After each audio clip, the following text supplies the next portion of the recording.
All right, welcome back to the Investorhood podcast. I'm Sarah, and as always, I'm joined by the man who can spot a yield trap from a mile away, Liam Anderson. How's it going, mate?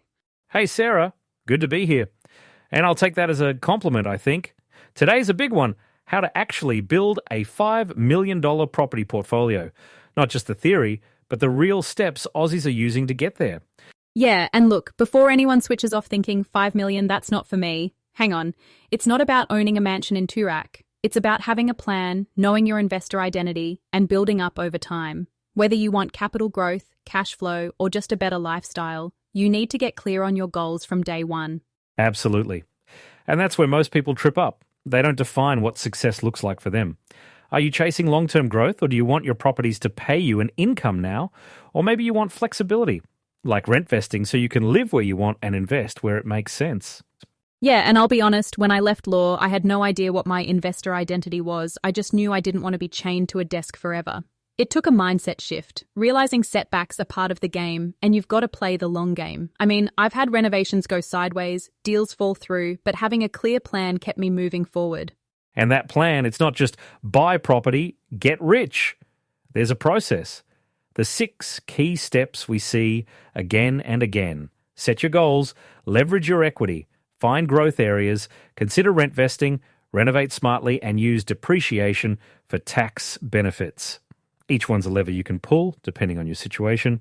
Exactly. And don't skip the research. Like, if you're not looking at market data, you're just guessing. We talked about this last episode. Regional areas are booming, but you need to know why, not just follow the crowd. And don't forget, professional advice is worth its weight in gold, especially early on.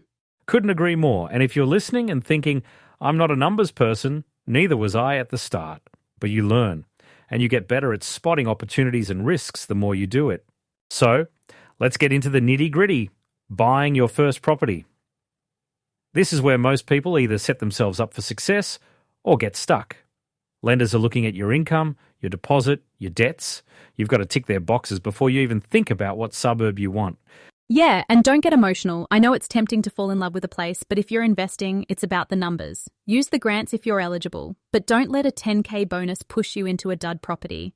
And honestly, sometimes rent vesting makes more sense. Buy where you can afford, live where you love. And once you've got that first one, the next step is scaling up. That's where the strategy really matters. Do you go for cash flow or do you chase growth? There's no one size fits all, but you need to manage your risk. Don't overextend and make sure you've got buffers in place. I love the Eddie Deline story for this. Started with a 20K deposit, worked at Macca's, and now he's got over 100 properties and a $90 million portfolio.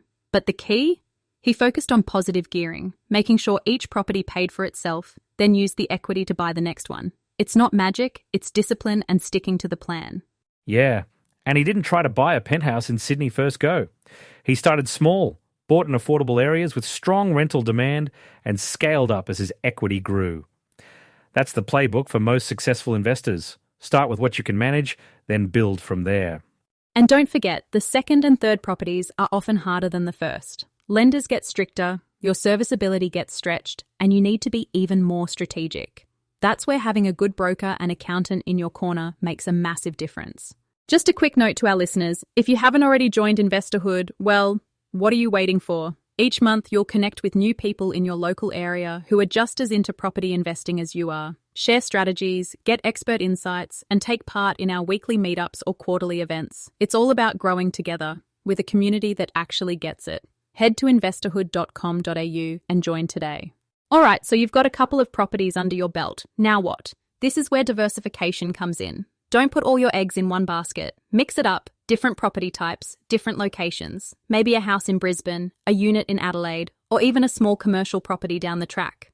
Yeah, and diversification isn't just about geography. It's about balancing yield and growth, and even looking at different tenant profiles. But you've got to watch out for the classic mistakes: over-leverage, chasing high yields in risky areas, or getting caught when your interest-only period expires and repayments jump.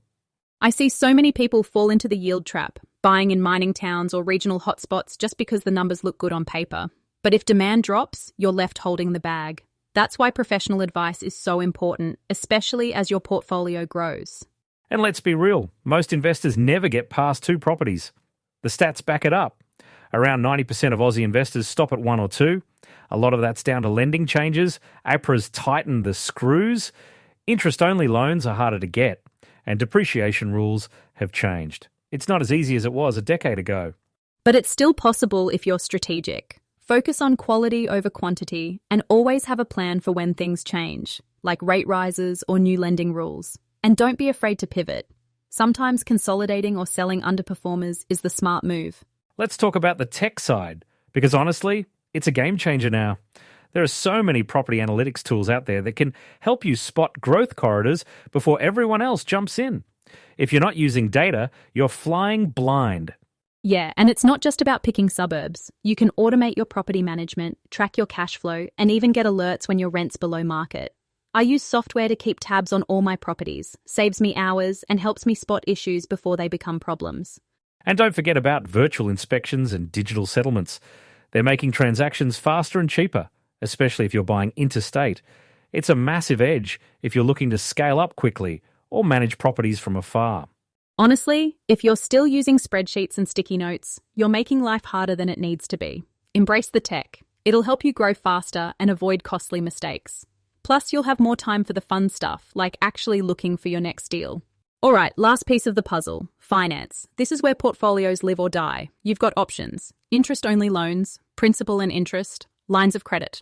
Each has pros and cons, and what works for your first property might not work for your fifth. Yeah, and keeping a strong credit profile is key. The more lenders you have relationships with, the better your chances of getting good terms. Don't just stick with one bank. Shop around, negotiate, and don't be afraid to refinance if you can get a better deal.